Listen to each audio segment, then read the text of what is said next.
c'est un lieu Bon, pour le moment, je extrêmement peux faire sécurisé, ce qui que explique comme ça, pourquoi en il a 2 été minutes. choisi. Et d'ailleurs, c'est impressionnant parce que Je veux depuis faire des vidéos en plusieurs comme ça. minutes maintenant, Voilà, on je assiste suis à une sorte de balai aérien. On a même aperçu désolé, un mais SO-35 qui s'entraînait. Et donc, je peux l'idée, que c'est faire comme d'assurer ça. une sécurité Voilà. maximale pour ces deux présidents.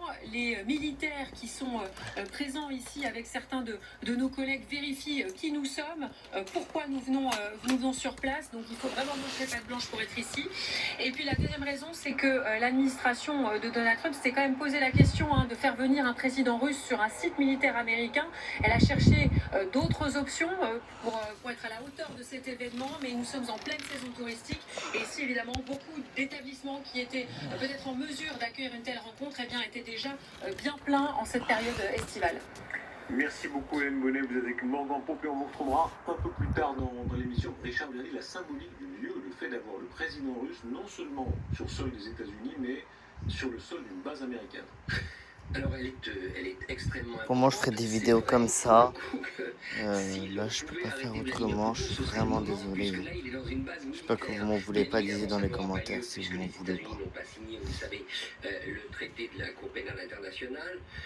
Moi, je suis un peu plus optimiste parce que il y a certes la capacité de Vladimir Poutine à mentir, elle est colossale.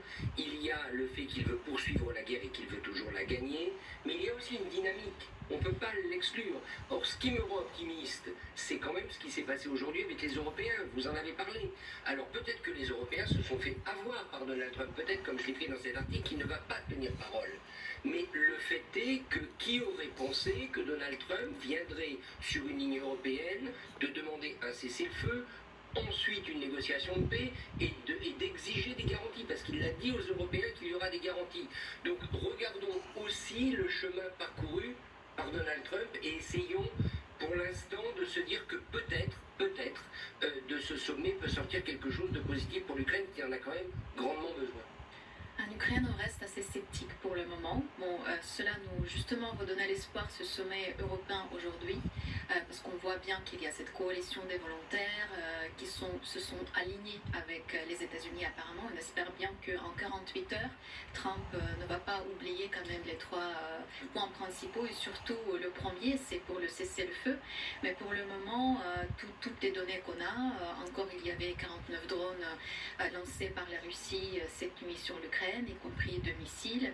Il y a juste 20 minutes, il y avait une alerte aérienne aussi à Kiev parce qu'il y avait le risque des tirs balistiques et apparemment ils sont partis sur Nijin dans la région de Tchernihiv au nord.